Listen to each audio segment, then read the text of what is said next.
Imagine being ignored every day as if you were invisible. Now imagine that with every look, every word, you feel that you don't belong where you are. Gabriel lived this every day, at a school that was never meant for someone like him. A boy, from a low-income background, accepted through a scholarship, but treated as if he were a mistake, an intruder in the world of the elite. And the worst part, he was ignored by the one man who should have been his mentor, Professor Almeida. Almeida didn't just ignore Gabriel, he made sure to push him to the margins as if he were a ghost in the classroom. What no one knew was that this indifference was the spark that ignited something inside Gabriel. Instead of shrinking away as everyone expected, he did something surprising. He decided to make himself heard, and the way he did it, no one could have anticipated. In a gesture that shocked even the most cynical, Gabriel wrote a letter to the professor. Not just any letter, but one filled with faith, dignity, and a quiet courage that many of his peers would never understand. He, the invisible student, was about to transform the way everyone saw him, and the professor, who had never believed in his worth, wasn't prepared for what was about to happen. This is not just the story of a student fighting for his place. It's the story of how a simple action can break down the barriers of prejudice and indifference, and how an invisible boy can, with faith and courage, transform the lives of everyone around him. What would happen if someone decided not to stay silent? Gabriel was about to find out.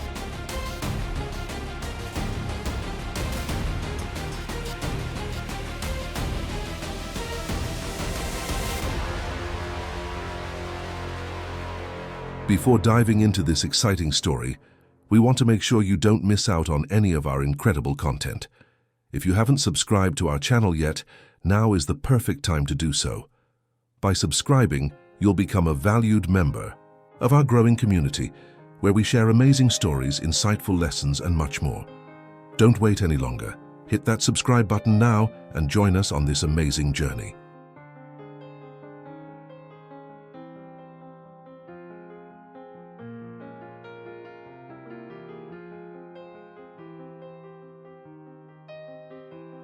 Gabriel had never seen a school like this before. When his eyes crossed the entrance of Westbrook Academy, he felt a mixture of awe and fear. The imposing facade, with its carved columns and golden gates, looked more like a palace than an educational institution. He paused for a moment, watching the wealthy families arriving in their luxury cars, with students dressed in flawless uniforms, carrying the latest smartphones and smiling as if the world was made just for them. And he, Gabriel, with his simple, uniform-worn-out sneakers and old backpack, was just a shadow in the middle of that scene. Upon entering, the noise of the hallways echoed, but the sound seemed distant to him. The other students, in groups, talked about things Gabriel couldn't understand. It felt like he was watching someone else's life from afar, a world that wasn't his. When he tried to approach a group to ask for directions to the classroom, the conversations briefly hushed, and he felt the looks passing over him as if he were an invisible ghost. And he wasn't wrong. Gabriel was invisible there, just as he had always feared he would be. In the back of his mind, he knew none of this should matter. He had been accepted through a scholarship contest, a rare opportunity for a boy like him, coming from a simple and humble neighborhood. But the feeling that he didn't belong there was stronger than any rational thought. The weight of the uniform, the pressure of the gazes, and the weight of loneliness began to press on his chest. He just wanted to leave, go back home, to the comfort of his old piano and his grandmother Marta's arms. "You'll make it, Gabriel," his grandmother's words echoed in his mind. She always said that faith was more important than anything the world could offer. But at that moment, he wondered if faith would be enough to face what lay ahead. At home, Marta always encouraged him to maintain his dignity, to believe in himself and to trust in God. But now, far from her, with the eyes of others crushing him, Gabriel felt that his faith was being tested. On his first day, he sat alone, in the classroom, the last seat in the last row where he felt less visible. The teacher, a tall and authoritative man, with a rigid posture and an impersonal look, entered the room and began the lesson in an impersonal way. Gabriel couldn't focus. His thoughts were elsewhere. In that school, he was just another student, another number. And the hardest part was realizing that he was there because of his faith in something greater, something the other students seemed to have lost or never knew. During the break, Gabriel went to the bathroom. He looked at his reflection in the mirror. Short, curly hair, a worn uniform, tired eyes. He wondered if he would ever fit in there, if he would ever feel like he was enough. He closed his eyes for a moment, took a deep breath, and asked God for strength. When he opened his eyes, something inside him calmed, as if an invisible hand had touched his shoulder and said, "You're where you're supposed to be, Gabriel." He took a deep breath and prepared himself for what was to come. He knew the challenges would be many, but he couldn't let fear paralyze him. He remembered his grandmother's words, "With faith, you can carry any burden."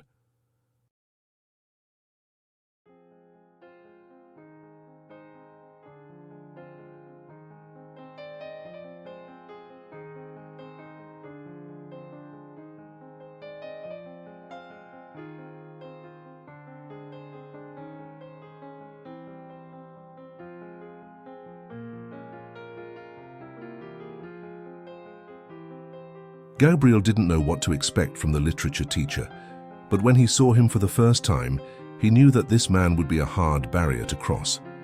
Professor Mark Almeida, with his rigid posture and impassive gaze, seemed like a concrete wall. He was tall with graying hair and wore expensive suits that made him seem even more distant from everything Gabriel knew. The first impression was clear. This man didn't want to know someone like Gabriel. And deep down he knew he wasn't wrong. During the class, Almeida didn't say a word to Gabriel, not even a glance. The other students, with their carefree laughter, seemed to be treated like people, but Gabriel, with his worn-out uniform and shy demeanor, went unnoticed. The professor, with his deep and arrogant voice, called the names of everyone except Gabriel's, who was left behind. In that classroom, he was invisible, a ghost. He tried to focus on Almeida's words, but the explanations seemed to float, as if they made no sense in that place.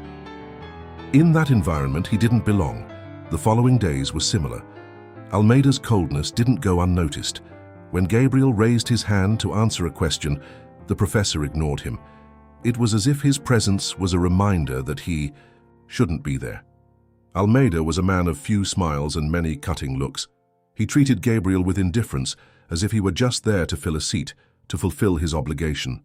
Gabriel, even shyer, closed himself off in his corner, trying not to attract attention, but secretly wishing to be seen. But it wasn't just Almeida's behavior that hurt Gabriel. It was the way he saw the students as part of a class game. Gabriel felt it in every word, every look, in the questions asked to others but never to him. The school, with its golden walls and privileged students, reflected Almeida's prejudice, and Gabriel saw himself as the exception, the mistake in the middle of something perfect.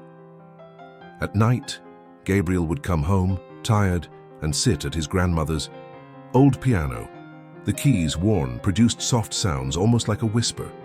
He played, trying to find some comfort in the music. His grandmother, Marta, would sit beside him with a serene smile, always attentive, but never pressing. "Faith, my son," she would say calmly. "Pain is part of it, but faith will guide you. Don't let the world make you doubt your worth."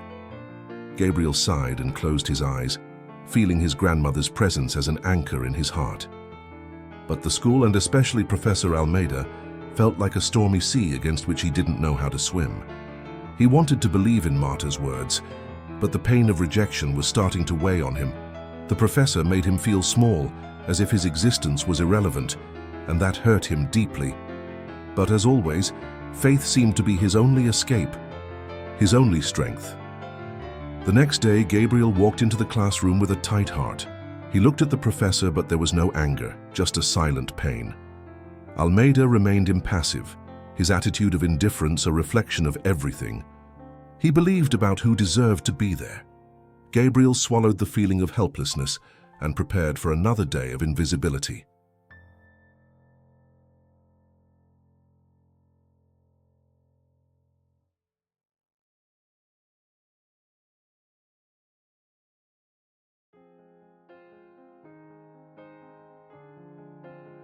Gabriel knew that the only place where he would stand out was in his studies. The school didn't offer many spaces for a boy like him to be noticed, but here he had something the others didn't seem to value as much: his dedication. He spent hours in the late afternoon at home with books spread out on the makeshift table beside the piano. Marta always encouraged him to keep going, telling him that knowledge was a treasure no one could take away from him. "Education is the key, Gabriel," she would say firmly. "No one can take away what you know." While the other students talked about parties and luxury trips, Gabriel isolated himself.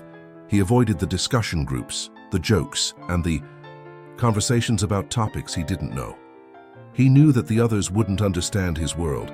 Even in class, he sat quietly, answering the teacher's questions in a straightforward way without drawing attention. He didn't want to be the center of attention.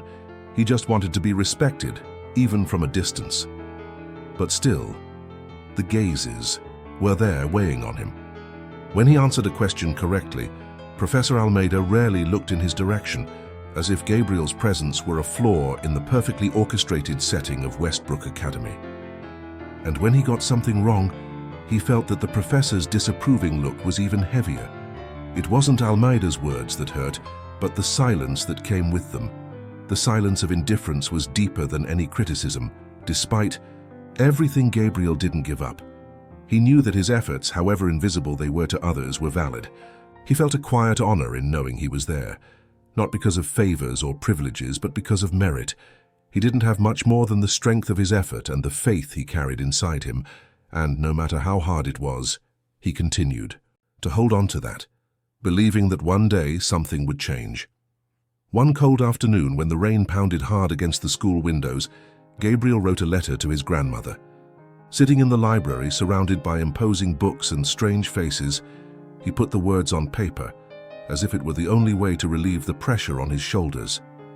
The letter wasn't just a venting session, but a silent promise to himself that he wouldn't give up. He wrote about the insecurities that tormented him, the moments when he felt invisible, but also about the determination that he couldn't erase, even in the face of everything. "Grandma, I feel like I don't belong in this place. They look at me like I'm invisible, like nothing I do matters. Sometimes the pain is so great I feel like I'm going to break, but I know I have to keep going. Faith tells me I'm not alone.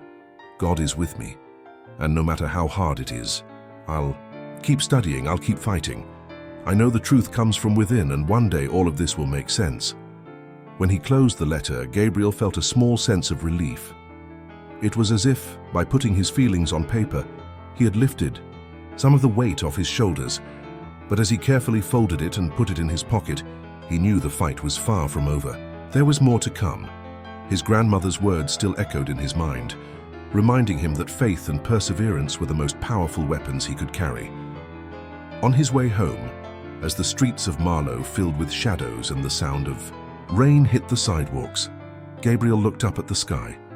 He wondered if someday things would change. He knew he was only beginning to face the greatest challenges of his life, and no matter how tired his soul was, he refused to let himself break.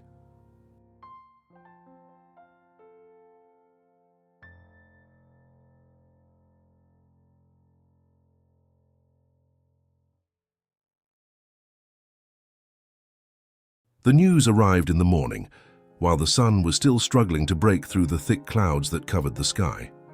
Gabriel was sitting in the classroom, expecting the day to start like all the others, but something in the air felt different.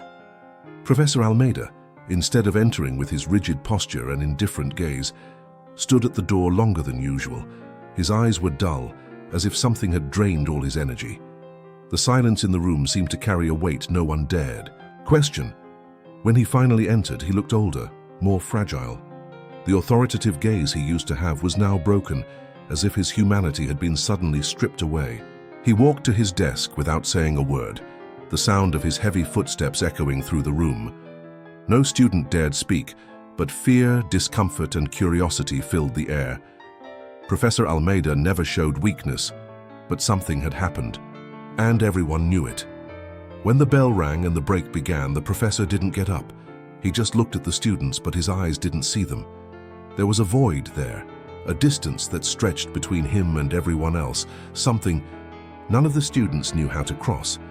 Gabriel, who had been trying to hide behind the books, looked at the professor. He had always known that Almeida was cold, distant, but that morning he seemed lost, as if the weight of his life had become unbearable. During the next class, the door suddenly opened and the principal entered. He said something about a tragedy, something that made Almeida's face grow even paler. "Professor Almeida, you can take the day off. Stay at home. We'll take care of your responsibilities here," the principal said with an attempt at softness. But the professor merely nodded without a word and left the room, like a man who had been stripped of all his strength. At that moment, Gabriel felt something he never expected, a pang of empathy for the man who made him feel invisible every day. Professor Almeida, with his facade of authority and disdain, now seemed like a broken man, trying to stand in the face of a pain that no one knew how to heal. Gabriel, unlike the others, didn't feel relieved by the professor's absence. He felt a strange, almost uncomfortable sensation, thinking about how cruel life could be to people, even those who seemed untouchable. He remembered his grandmother, Marta, and how she always said that pain is inevitable, but what matters is how we face it. God gives us difficulties to teach us something. We must never wish harm on anyone, Gabriel, she always said with a serene but firm gaze. In the following days, Gabriel felt that something was changing, not only in Professor Almeida, but in himself as well. He felt the pain of seeing the fragility of a man who once seemed immune to the pain of others. Gabriel's world, which was already difficult, now seemed more complex. He didn't know how to react to it. He was so used to being invisible that the idea that someone, even the professor, could go through a pain similar to his was unsettling. That night at home, Gabriel looked at the old piano, the worn wood and the faded keys, as if he himself were a reflection of that silent loneliness. He played a soft melody, trying to express the words he didn't know how to say. His grandmother, as always, was by his side, sitting in the nearby chair, watching him with a loving gaze. She didn't need to say anything. She knew that at that moment, Gabriel was absorbing something more than just the sound of the notes. Professor Almeida was not there to teach, and in that moment, Gabriel felt that he himself was no longer just there to survive. Something inside him was beginning to change. But in the meantime, the professor was facing his own silent storm, and Gabriel wondered, how could someone who seemed so confident now be so broken?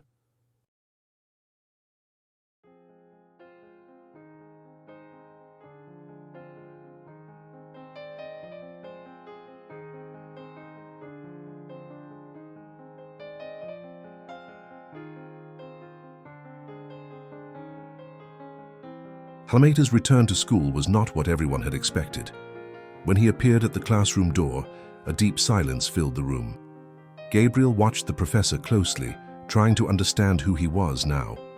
The man who once seemed filled with power and authority now appeared more vulnerable, with his shoulders slumped, as if he had lost part of himself in the midst of pain. His eyes, once firm and emotionless, were dull, as if a part of his soul had stayed behind in the pain of loss. Almeida entered the classroom with hesitant steps, his posture still rigid, but his movements seemed slower, more tired. He didn't look at the students as he usually did. His eyes were fixed on the board, but his mind was elsewhere. He tried to continue with the lesson as if nothing had changed, but the weight of his emotional absence spread throughout the room. The students, who were accustomed to his authoritative presence, were now unsettled by his fragility. They whispered, trying to understand what was happening with the professor, but no one dared ask a question. Professor Almeida was no longer in control, and he knew it. Gabriel, who had been hiding in the shadows until then, watched every gesture of the professor with a feeling he couldn't name. He felt a mix of empathy and detachment, as if he were watching a man who had gotten lost and was desperately trying to find himself in a world that seemed to have turned upside down. He was no longer the professor who treated everyone with disdain. But he was also not the man Gabriel had known in the early days, the one who was cold and impenetrable. There was something broken in him now, something that seemed exposed and vulnerable. In the literature class, as the professor tried to recite a poem, his words seemed devoid of soul. They didn't make sense. It was as if he were just going through the motions, not really feeling or understanding what he was saying. Gabriel watched, and for the first time something inside him stirred.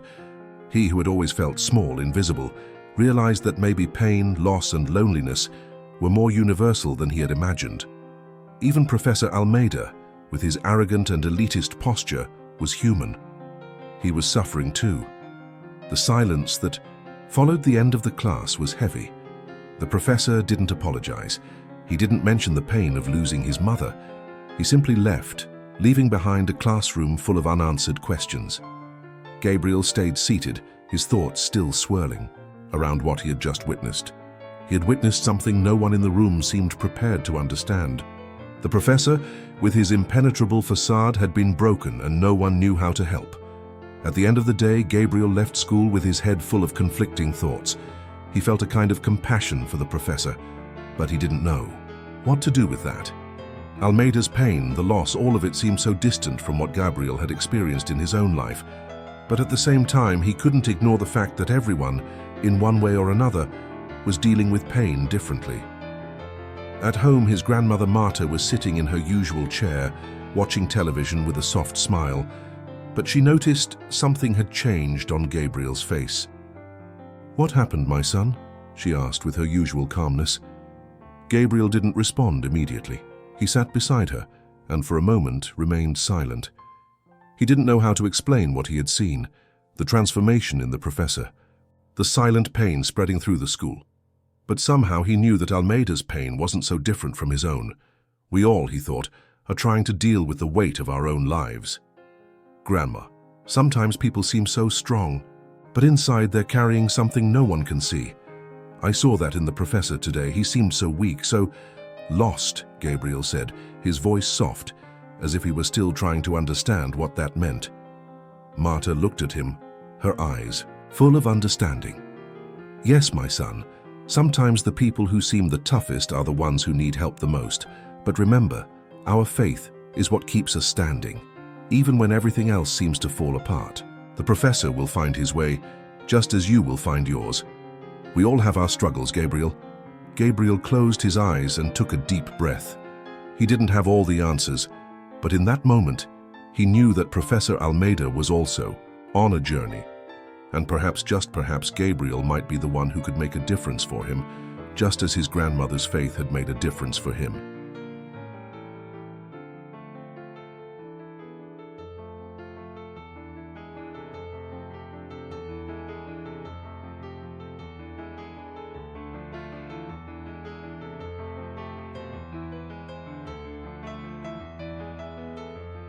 Gabriel was sitting in the quietest corner of the library, his nervous fingers playing with the edge of the sheet of paper in front of him. The rain pounded against the window, creating a soft sound that, paradoxically, seemed to calm his heart. He knew that this letter would not be like the others he had written in his life. This would not be a letter to his grandmother, like the ones he used to write when he needed to vent. No. This letter would be to Professor Almeida, the man who ignored him every day, the man who never recognized his effort, but who now, for some strange reason, seemed more human. Gabriel felt a connection with the professor that he never imagined would be possible. The man who made him feel invisible was now someone broken, someone trying, in his own way, to deal with pain. And, looking at him, Gabriel saw himself reflected. He too was dealing with his own struggles, his own silent pains. But the faith he carried, the same faith his grandmother had taught him, always guided him. "If you have faith, Gabriel, you can carry any weight, even the heaviest," his grandmother would say, repeating her words full of wisdom. He had always known that his faith was his greatest strength, but he never imagined it could reach someone like the professor. But something inside him told him that this act of compassion could change the course of things, not just for him, but for Almeida as well. With the pen in hand, Gabriel began to write, each word an effort to put all his faith and sincerity onto the page. He knew that words alone wouldn't be enough to change the professor, but he had to try. And if he didn't try, who else would? He sighed deeply before starting. "Professor Almeida, I know words may be small and that no one can truly understand what you're going through. But as difficult as it is, I wanted to tell you that I am praying for you. I know I lost my mother a long time ago, and I know how much it hurts, how this pain only gets heavier over time. But you don't have to face this alone. I know you're a strong man, but perhaps at some point strength needs to come from somewhere else. I know I'm just a simple student, and that maybe my words don't mean much. But my grandmother taught me that faith is what keeps us standing, even in the hardest times. You're in my thoughts, and I pray that God gives you comfort and peace. With respect, Gabriel Turner. Gabriel set the pen down on the table and read the words again, feeling the emotion tighten in his chest. It wasn't easy to write that, not when he knew that the professor would never expect something like that from someone like him, but his faith was stronger than his insecurity. He knew this was what he had to do. He carefully tucked the letter into his pocket and throughout the day kept it close to his chest, as if he were carrying not just the words but the weight of his own hope. How difficult it would be to give the letter he didn't know, but he knew he had to do it.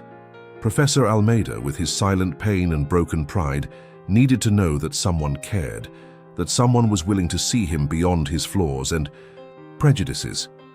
At the end of the day, as the other students dispersed through the hallways, Gabriel looked for the professor in the faculty room. When he found him, he was alone, sitting at his desk as always, but with his head down as if the world had become bigger than he could bear.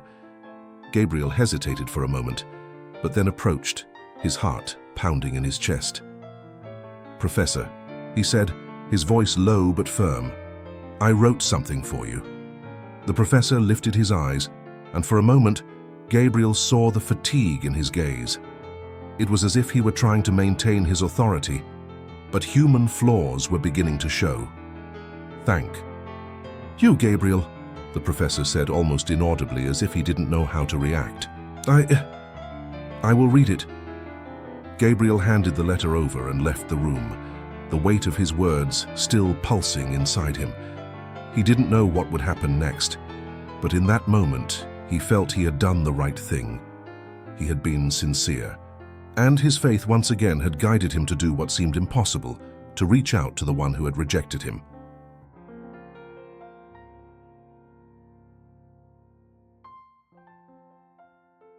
The silence in Almeida's house was heavier than usual.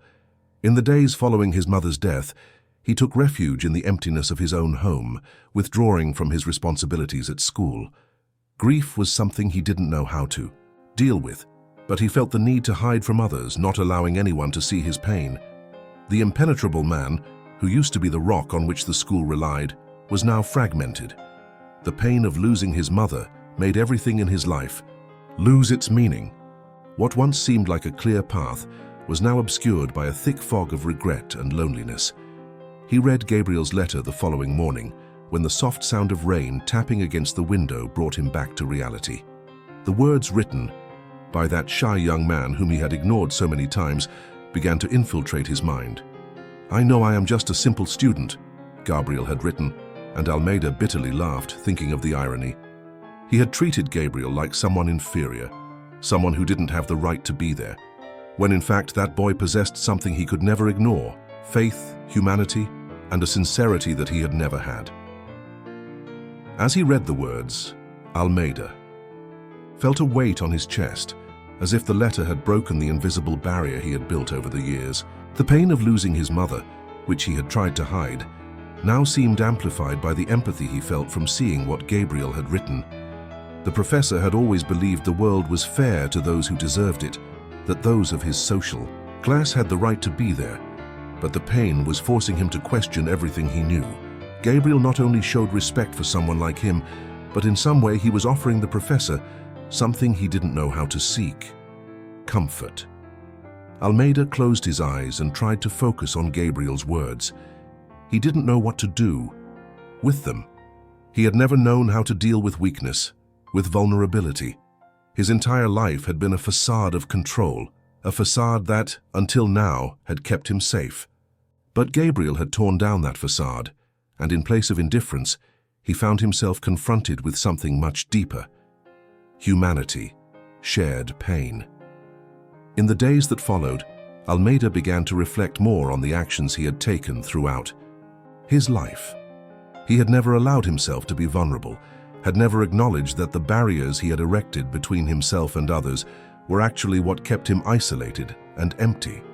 He had, unknowingly, distanced himself from people, believing that his pain should be faced alone, that his difficulties were only his own. But Gabriel, with his simple letter, made him realize that pain was something he didn't have to carry alone. That letter, that act of faith, brought an unexpected lightness to Almeida's soul. However, doubt still consumed him. How could he rise again now? How could he change his stance on what he had always believed to be the only truth? He felt lost, confused, but at the same time, something inside him was starting to transform. The pain was still there. The anger from the loss still burned, but deep down he knew he couldn't ignore Gabriel's gesture. He couldn't ignore the fact that, perhaps, his view of the world had been wrong. That night, sitting alone in his office, Almeida picked up the phone. He thought about calling the school to announce his return, but something stopped him. Instead, he reached for something simpler. He grabbed a sheet of paper and a pen and hesitantly began to write. Not an apology letter, not yet, but something he needed to share with Gabriel. Gabriel, I don't know how to thank you, nor do I know if you expect this from me, but know that your words deeply touched me. You made me see something I had been trying to ignore. Pain is not a weakness, and perhaps my view of the world has been too narrow. I never imagined I would be able to learn from a student like you, but you showed me that we are all human. Thank you for your faith and for your courage in showing me what truly matters. Mark Almeida. When he finished writing, the professor felt a relief he hadn't known he needed. He knew that this wouldn't fix the years of arrogance, but somehow it was the first step toward the change he had long avoided. The pain was still there, but now there was a silent acceptance that he was not alone.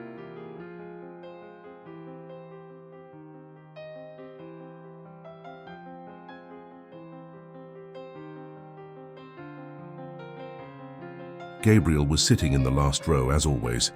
The murmurs of the room slowly dispersed as the students settled in for the meeting about the school's big event, the traditional talent fair that would take place over the weekend. It was a prestigious event, and everyone knew it would be a great opportunity to showcase their skills, with their families attending and even the media being invited. For Gabriel, it seemed like yet another reason to hide further in the back of the room. But what he didn't know was that, at that moment, Professor Almeida, as he began the meeting, had decided to take an unusual step. He looked at the students present, but his eyes were lost, as though he was thinking about something beyond all of this. He wanted something different for that event, something that would challenge the school and its rigid social hierarchy. He felt the need to do something to break the barrier between the privileged students and those from humble backgrounds, and it was then that he looked at Gabriel. "Gabriel Turner," said Almeida without hesitation, making everyone in the room turn their eyes toward him. "You will be in charge of leading the organization of the event." The silence in the room was almost palpable. Murmurs started to grow, but Almeida didn't flinch. Gabriel froze. He looked at the professor in disbelief, not knowing what to say. Why him? Why of all students was he the one chosen for such responsibility? "You heard me," Almeida said with his deep voice. "Leadership doesn't come from appearance or status. It comes from the ability to make things happen. You have that, Gabriel. Organize the team." The other students looked at each other, exchanging skeptical glances. Some even laughed softly. Gabriel felt the pressure mounting on his shoulders, and the heat of shame took over his body.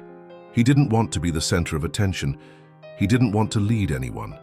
He wanted to disappear, as he always had. But somewhere inside him, there was a flame that refused to go out. His grandmother always said, "Faith and courage, Gabriel. Life doesn't ask you to be perfect just to not give up." He felt the weight of those words, and although his mind was full of doubts, he didn't dare refuse the responsibility. Maybe, deep down, he knew this was his chance to prove to himself that he was capable of something greater. In the following days, Gabriel began assembling the team. He sought out the most reliable students, but also the most reluctant ones, those who, like him, were on the margins of the big event. He knew that for the event to succeed, everyone needed to feel part of it. With his calm and quiet determination, Gabriel slowly gained his classmates' trust. He didn't need to be a leader of big speeches or dramatic gestures. He knew that true leadership came from example, from the ability to listen and adapt. When the day of the event finally arrived, the tension in the air was almost palpable. Gabriel had organized every detail, from the arrangement of the tables to the schedule of performances. He hadn't done it alone, but with the help of his team, who, though initially skeptical, now respected him. He had managed to bring together the different parts of the event, and the performances were a mix of surprising talents. Some students had prepared musical performances, others brought their art projects, and even the sports team performed a skills demonstration. The auditorium was full. Parents, students, and even some community members were present. Gabriel looked at the audience and felt the weight of the moment, but didn't let it paralyze him. He stood firm, leading his team with subtle gestures, correcting small details when needed, and ensuring everything went as planned. He didn't need grand words or dramatic gestures, he just needed to be present. And he was. With quiet determination, Gabriel led the event with the confidence he never knew he had. The culminating moment was a music project performance, where students from different areas came together to play as one. Gabriel, who never imagined being part of something so grand, was there, helping coordinate the final performance. When the music began, the audience fell silent, absorbing the energy and beauty of the performance. Gabriel felt part of something greater, and that moment of connection between his peers and the audience made everything worthwhile. When the event ended and the applause began to echo throughout the auditorium, Gabriel felt a sense of accomplishment he never thought was possible. He wasn't seeking recognition, but he felt that finally the effort had been worth it. He had faced his own insecurities, and in the blink of an eye, the school and the students seemed to be looking at him with new eyes. The event had been a success, and he was the leader he never believed he could be. Almeida, sitting among the parents, observed with a keen gaze. For the first time, he didn't see Gabriel as the invisible student, but as someone who truly had something of value to offer. There was a change in the professor, something he still couldn't define, but he knew it had been important. Gabriel had not only made the event happen, he had shown everyone, including himself, that true leadership was not about status or social class, but about faith and the courage to keep going.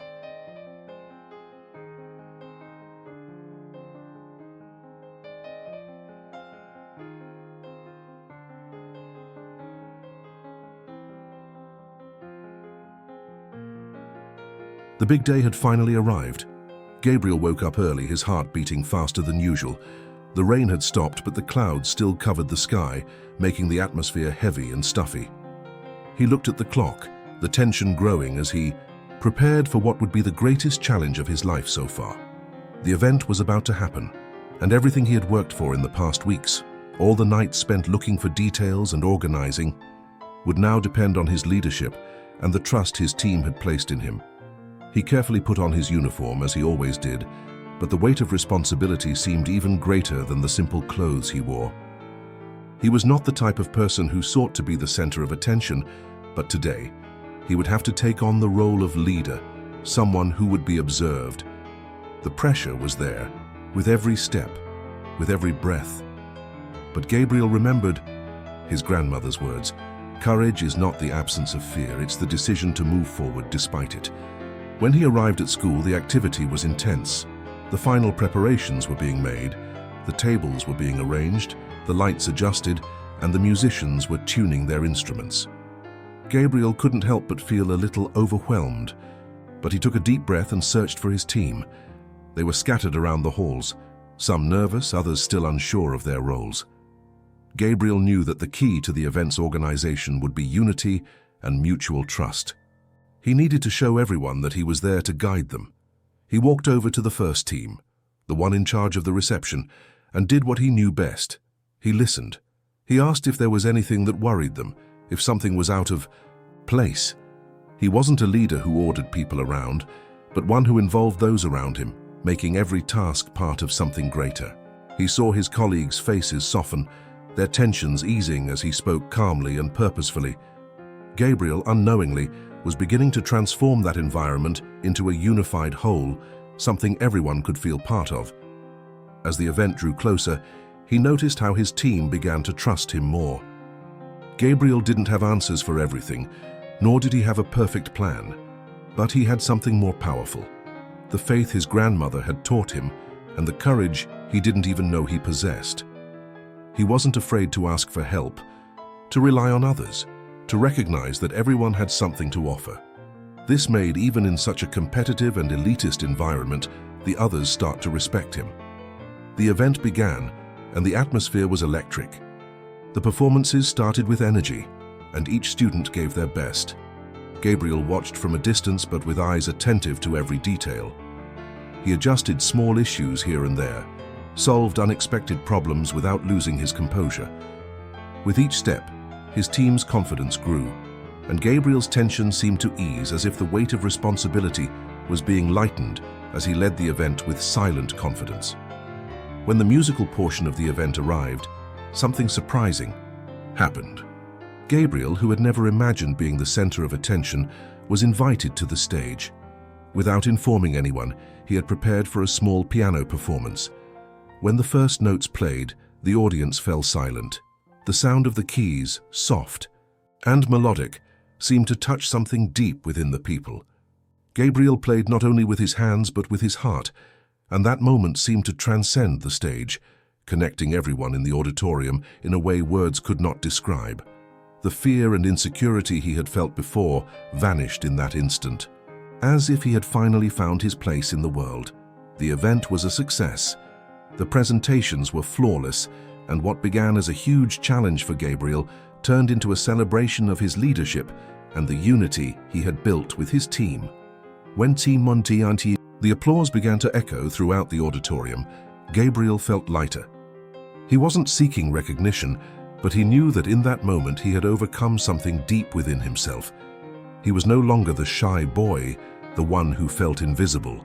He was a leader, and that event was proof of his transformation. When the event ended, the other students who had once looked at Gabriel with skepticism now approached him with respect. They recognized the courage, dedication, and faith he had put into the project. Gabriel wasn't seeking applause, but as he received a respectful look from his peers, he felt that finally, something within him had changed forever. The event had been the stage where he not only proved his worth, but in some way he also made them see that everyone has something important to offer, regardless of where they come from or what they have.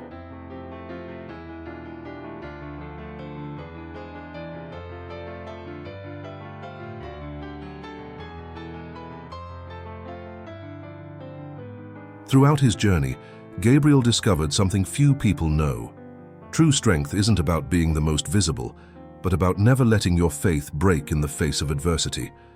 When he decided to write that letter, he not only changed the course of his own life, but also the heart of a man who, until then, had never looked at him beyond his social status. Gabriel, the invisible student, made a difference not by fighting against the rules of the system, but by trusting in what no one else could see: his silent courage. And it was through this courage that the impossible became possible.